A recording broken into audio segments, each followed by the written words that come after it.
Shalom, saudaraku yang dikasih Tuhan dimanapun saudara berada. Jumpa lagi bersama dengan kami dari Purwokerto, Kota Mendoan, Banyumas.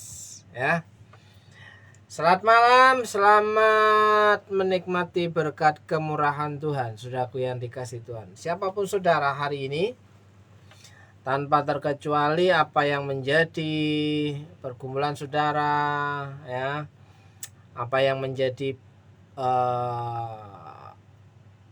pikiran saudara yang saudara pikirkan terus menerus tapi masih menemukan jalan buntu. Mari kita sama-sama menghadap, berdoa kepada Tuhan, saudaraku yang dikasih Tuhan.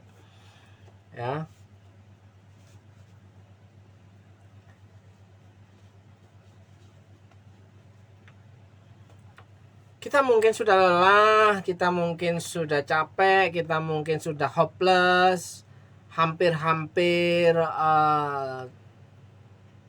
tidak ada semangat lagi. Hari ini saya mau berkata kepada saudara, percayalah ketika engkau datang kepada Tuhan, mencari hadiratnya, engkau dapat kekuatan yang baru. Amin. Saudaraku yang dikasih Tuhan, kekuatan kita orang yang percaya kepada Tuhan hanya oleh karena kita mengandalkan Tuhan. Mengandalkan Tuhan, berdoa kepada Tuhan, memuji Tuhan, bersyukur kepada Tuhan. Itulah kekuatan kita, saudaraku yang dikasih Tuhan. Nah, oleh sebab itu, saudaraku yang dikasih Tuhan, satu pujian yang mengatakan bahwa Tuhanlah kekuatan kita, tempat perlindungan kita, karena kita tahu bahwa Tuhanlah satu-satunya yang dapat kita andalkan.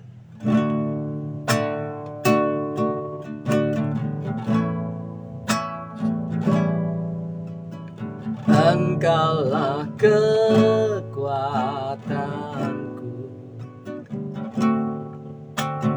tempat perlindunganku, saat badai menerpa. Aku tak akan goyah, aku tak akan goyah, Kau sertaku. Engkaulah kekuatanku, Tuhan.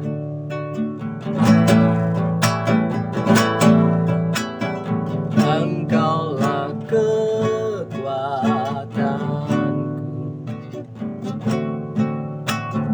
tempat perlindunganku, saat badai menerpa.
Kaulah Tuhan kekuatanku, sukacitaku.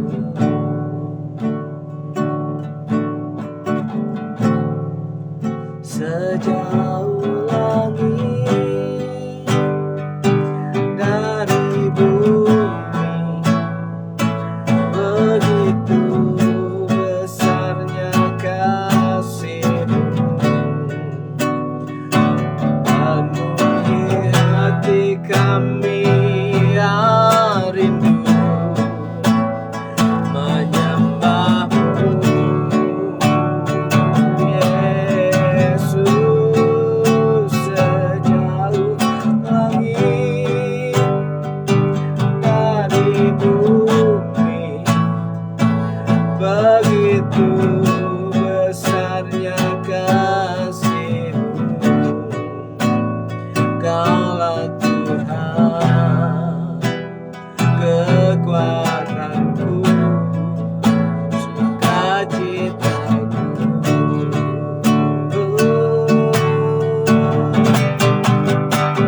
Kaulah Tuhan kekuatanku, sukacitaku.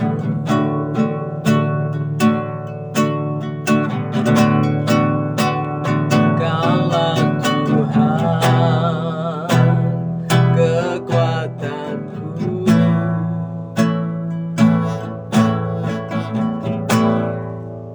sukacitaku. Haleluya. Engkaulah kekuatan kami, Tuhan. Hanya padamu kami berharap, hanya padamu kami menyembah. Ditinggikan Engkau, dimuliakan nama-Mu. Haleluya, haleluya. Terima kasih Tuhan, terima kasih. Haleluya, haleluya, haleluya, haleluya. Terima kasih Tuhan. Hari ini kami tetap mengucap syukur kepadamu. Apapun yang terjadi dalam kehidupan kami tahu dan percaya Tuhan punya rancangan dan rencana yang terbaik. Kami tahu persis bahwa firman-Mu tidak pernah batal, firman-Mu tidak pernah ingkar janji, karena Engkau Allah yang selalu setia. Kami percaya bahwa Engkau sungguh Allah yang sangat baik. Kami menyerahkan setiap pergumulan hari ini ke dalam tangan kuasa. Berkati setiap umat Tuhan yang hari ini datang mencari hadirat-Mu. Kiranya Tuhan memberikan kekuatan dan jalan keluar. Yang sakit Tuhan jamah dan sembuhkan. Yang sedang bergumul dalam rumah tangganya, Tuhan menolongnya satu persatu dalam nama Yesus. Yang sedang gelap hatinya, Tuhan memberikan terang dan jalan keluar dalam nama Yesus. Kami rindu Kau selalu memberi kami siraman rohani, pencerahan dan kebenaran melalui kebenaran firman. Dalam nama Yesus, saya percaya firman-Mu adalah pelita bagi kaki kami, kehidupan kami. Kemana kami harus melangkah tanpa petunjuk-Mu, kami tidak akan mendapatkan satu tujuan yang pasti. Dan hari ini kami percaya firman-Mu memberikan jalan yang pasti untuk setiap kehidupan kami. Dalam nama Yesus yang percaya bahwa Tuhan Yesus adalah baik, katakan amin, amin. Shalom semuanya. Malam hari ini saya ingin mengajak saudara merenungkan satu hal, satu tokoh, yaitu tentang kehidupan seorang yang bernama Daniel. Ya, Daniel dan punya sohib, punya sahabat kental, yaitu 3 orang sahabat kentalnya. Ya, saya akan membacakan lebih awal saudaraku. Ya, di mana Daniel pasal 3 mengisahkan perapian yang menyala-nyala menghukum orang-orang yang tidak taat kepada titah raja. Ya. Daniel pasal yang ketiga ayat 1 berkata demikian, Raja Nebukadnezar membuat sebuah patung emas yang tingginya 60 hasta dan lebarnya 6 hasta yang didirikannya di dataran Dura di wilayah Babel. Ya. Lalu Raja Nebukadnezar menyuruh orang mengumpulkan para wakil raja, para penguasa, para bupati, para penasehat negara, para bendahara, para hakim, para ahli hukum, dan semua kepala daerah untuk menghadiri pentabisan patung yang telah didirikannya itu. Ya, lalu berkumpullah para wakil raja, para penguasa, para bupati, para penasihat negara, para bendahara, para hakim, para ahli hukum, dan semua kepala daerah untuk menghadiri pentabisan patung yang telah didirikan Raja Nebukadnezar. Dan berserulah seorang bentara dengan suara nyaring, beginilah dititahkan kepadamu hai orang-orang dari segala bangsa, suku bangsa, dan bahasa. Demi kamu mendengar bunyi sangkakala, seruling, kecapi, rebab, gambus, serdam, dan berbagai-bagai jenis bunyi-bunyian, maka haruslah kamu sujud menyembah patung yang telah didirikan Raja Nebukadnezar. Siapa yang tidak sujud menyembah akan dicampakkan seketika itu juga ke dalam perapian yang menyala-nyala. Sebab itu demi segala bangsa mendengar bunyi sangkakala, seruling, kecapi, rebab, gambus, dan berbagai-bagai jenis bunyi-bunyian, maka sujudlah orang-orang dari segala bangsa, suku bangsa, dan bahasa, dan menyembah patung emas yang telah didirikan Raja Nebukadnezar itu. Pada waktu itu juga tampillah beberapa orang Kasdim menuduh orang Yahudi. Berkatalah mereka kepada Raja Nebukadnezar, ya Raja, kekalah hidup Tuanku. Tuanku Raja telah mengeluarkan titah bahwa setiap orang yang mendengar bunyi sangkakala, seruling, kecapi, rebab, gambus, sedam, dan berbagai-bagai jenis bunyi-bunyian harus sujud menyembah patung emas itu. Dan bahwa siapa yang tidak sujud menyembah akan dicampakkan ke dalam perapian yang menyala-nyala. Ada beberapa orang Yahudi yang kepada mereka telah Tuanku berikan pemerintahan atas wilayah Babel, yakni Sadrak, Mesak, dan Abednego. Orang-orang ini tidak mengindahkan titah Tuanku, ya Raja. Mereka tidak memuja dewa Tuanku dan tidak menyembah patung emas yang telah Tuanku dirikan. Sesudah itu Nebukadnezar memerintahkan dalam marahnya dan geramnya untuk membawa Sadrak, Mesak, dan Abednego menghadap. Setelah orang-orang itu dibawa menghadap raja, berkatalah Nebukadnezar kepada mereka, apakah benar hai Sadrak, Mesak, dan Abednego, bahwa kamu tidak memuja dewaku dan tidak menyembah patung emas yang kudirikan itu? Sekarang jika kamu bersedia demi kamu mendengar bunyi sangkakala, seruling, kecapi, rebab, gambus, sedam, dan berbagai-bagai jenis bunyi-bunyian, sujudlah menyembah patung yang kubuat itu. Tetapi jika kamu tidak menyembah, kamu akan dicampakkan seketika itu juga ke dalam perapian yang menyala-nyala. Dan dewa manakah yang dapat melepaskan kamu dari dalam tanganku? Lalu Sadrak, Mesak, dan Abednego menjawab Raja Nebukadnezar, tidak ada gunanya kami memberi jawab kepada Tuanku dalam hal ini. Jika Allah kami yang kami puja sanggup melepaskan kami, maka ia akan melepaskan kami dari perapian yang menyala-nyala itu dan dari dalam tanganmu, ya Raja. Tetapi seandainya tidak, hendaklah Tuanku mengetahui, ya Raja, bahwa kami tidak akan memuja dewa Tuanku dan tidak akan menyembah patung emas yang Tuanku dirikan itu. Maka meluaplah kegeraman Nebukadnezar, air mukanya berubah terhadap Sadrak, Mesak, dan Abednego. Lalu diperintahkannya supaya perapian itu dibuat 7 kali lebih panas dari yang biasa. Kepada beberapa orang yang sangat kuat dari tentaranya dititahkannya untuk mengikat Sadrak, Mesak, dan Abednego dan mencampakkan mereka ke dalam perapian yang menyala-nyala itu. Lalu diikatlah ketiga orang itu dengan jubah, celana, topi, dan pakaian-pakaian mereka yang lain dan dicampakkan ke dalam perapian yang menyala-nyala. Ya, karena titah raja itu keras, dipanaskanlah perapian itu dengan luar biasa sehingga nyala api itu membakar mati orang-orang yang mengangkat Sadrak, Mesak, dan Abednego itu ke atas. Tetapi ketika orang itu yakni Sadrak, Mesak, dan Abednego jatuh ke dalam perapian yang menyala-nyala itu dengan terikat, kemudian terkejutlah Raja Nebukadnezar lalu bangun dengan segera. Berkatalah ia kepada para menterinya, bukankah 3 orang yang telah kita campakkan dengan terikat ke dalam api itu? Jawab mereka kepada raja, benar ya raja. Katanya, tetapi ada 4 orang kulihat berjalan-jalan dengan bebas di tengah-tengah api itu. Mereka tidak terluka, dan yang keempat itu rupanya seperti anak dewa. Lalu Nebukadnezar mendekati pintu perapian yang menyala-nyala itu. Berkatalah ia, Sadrak, Mesak, dan Abednego, hamba-hambalah yang maha tinggi, keluarlah dan datanglah kemari. Lalu keluarlah Sadrak, Mesak, dan Abednego dari api itu.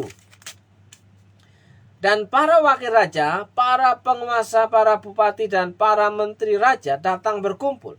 Mereka melihat bahwa tubuh orang-orang ini tidak mempan oleh api itu, bahwa rambut di kepala mereka tidak hangus, jubah mereka tidak berubah apa-apa, bahkan bau kebakaran pun tidak ada pada mereka. Berkatalah Nebukadnezar, terpujilah Allahnya Sadrak, Mesak, dan Abednego. Ia telah mengutus malaikatnya dan melepaskan hamba-hambanya yang telah menaruh percaya kepadanya dan melanggar titah raja, dan yang menyerahkan tubuh mereka karena mereka tidak mau memuja dan menyembah Allah manapun kecuali Allah mereka. Sebab itu aku mengeluarkan perintah bahwa setiap orang dari bangsa, suku bangsa, atau bangsa bahasa manapun ia yang mengucapkan penghinaan terhadap Allah Sadrak, Mesak, dan Abednego akan dipenggal-penggal dan rumahnya akan dirobohkan menjadi timbunan puing, karena tidak ada Allah lain yang dapat melepaskan secara demikian itu. Lalu raja memberikan kedudukan tinggi kepada Sadrak, Mesak, dan Abednego di wilayah Babel. Nah, saudaraku yang dikasih Tuhan, kita sudah membaca bagian firman Tuhan dari kitab Daniel pasal yang ketiga. Saudara sudah menyimak alurnya bagaimana ya orang anak-anak pemuda Ibrani diperhadapkan dengan sebuah prinsip, ya, prinsip mengikuti Allah yang benar atau hanyut, ya, terbawa arus kehidupan di sekelilingnya. Nah, hari ini kita mau belajar tentang arti kesetiaan, saudaraku yang dikasih Tuhan. Ya, arti kesetiaan, kisah 3 anak Ibrani, ya, di perapian yang menyala-nyala mengajarkan kita 4 pelajaran, ya, 4 pelajaran, saudaraku. Yang pertama, ya, dari Daniel pasal yang ketiga mengajarkan 4 hal. Yang pertama, melakukan kehendak Tuhan bisa membuat kita berada dalam masalah. Ya. Sadrak, Mesak, dan Abednego karena begitu taatnya kepada Tuhan, ia justru masuk dalam sebuah masalah, mengalami masalah. Ya. Hal yang pertama, melakukan kehendak Tuhan bisa membuat kita berada dalam masalah. Ya, jangan berharap dunia menghargai saudara. Lihatlah Tuhan Yesus, dalam Dia ada hidup, dan hidup itu adalah terang manusia. Ya. Terang itu bercahaya di dalam kegelapan, dan kegelapan itu tidak menguasainya. Yohanes 1, 4-5. Saudaraku, kalau kita memandang Tuhan, kita melihat, ya, faktanya Sadrak, Mesak, dan Abednego ketika mengikuti jalan Tuhan justru masuk dalam masalah. Buah kesetiaannya dia mengalami masalah. Melakukan kehendak Tuhan justru kena masalah. Seperti halnya Yesus, ya. Di dalam Dia ada hidup, dan hidup itu adalah terang manusia. Terang itu bercahaya di dalam kegelapan, dan kegelapan itu tidak menguasainya. Tuhan Yesus memberikan contoh yang lebih konkret lagi. Ia harus ada dalam dunia, tapi dunia tidak bisa menguasainya. Prinsip yang kedua, Tuhan akan bersama saudara dalam kesulitan saudara. Ya, ketika saudara melakukan kehendak Tuhan, justru saudara masuk dalam sebuah masalah. Ya. Tapi percayalah, ketika saudara sudah masuk dalam masalah, di situ saudara tidak akan dibiarkan Tuhan sendirian. Tuhan akan bersama-sama saudara dalam menghadapi kesulitan saudara. Ketika Nebukadnezar melihat di dalam api, dia berkata, tetapi ada 4 orang kulihat berjalan-jalan dengan bebas di tengah-tengah api itu. Mereka tidak ada luka, dan yang keempat berupa seperti anak dewa. Ya, Daniel 3 ayat 25. Bukannya menghancurkan mereka, api malah menghancurkan tali yang mengikat mereka, membebaskan mereka. Sebuah dorongan, ini mungkin terlihat seperti keadaan yang membuat Anda terkunci, ya.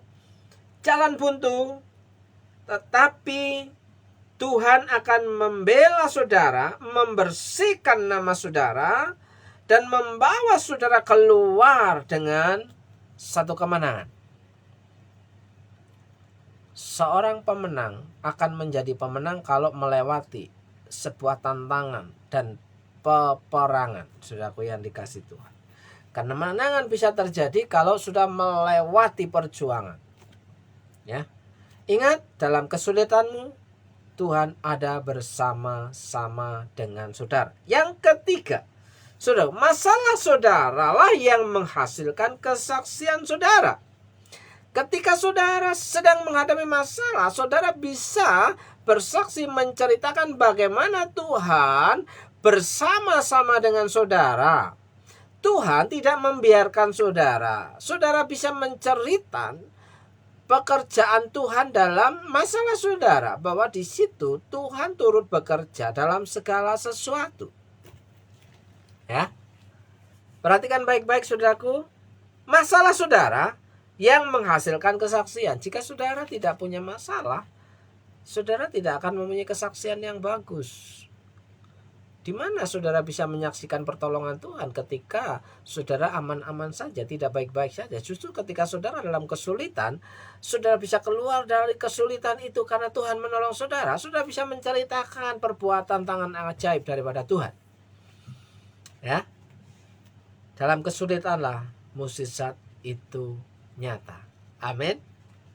Nah, saudaraku yang dikasih Tuhan, orang-orang yang memperhatikan Anda, saudara, hal-hal yang mereka percaya tidak berhasil, dan mereka bertanya-tanya apakah yang Anda percaya berhasil, kesetiaan saudara kepada Tuhan dan campur tangannya terhadap saudara akan menyentuh kehidupan mereka dengan cara yang tidak akan pernah dilakukan oleh teologi manapun.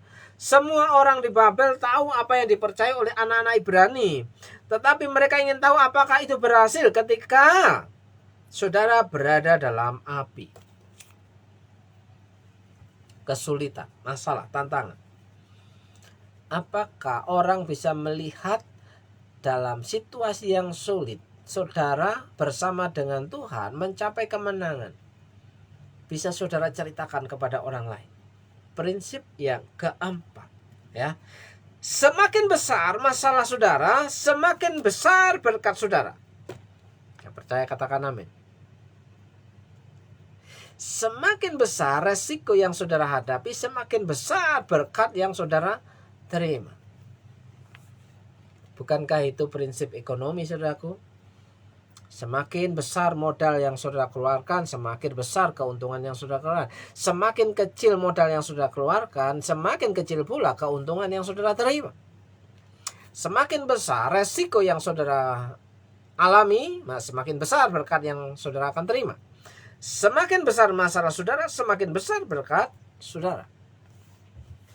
Jadi kalau ada masalah, saudara harus percaya bahwa di balik semua masalah Tuhan sudah menyediakan berkat yang sudah saudara disiapkan untuk saudara.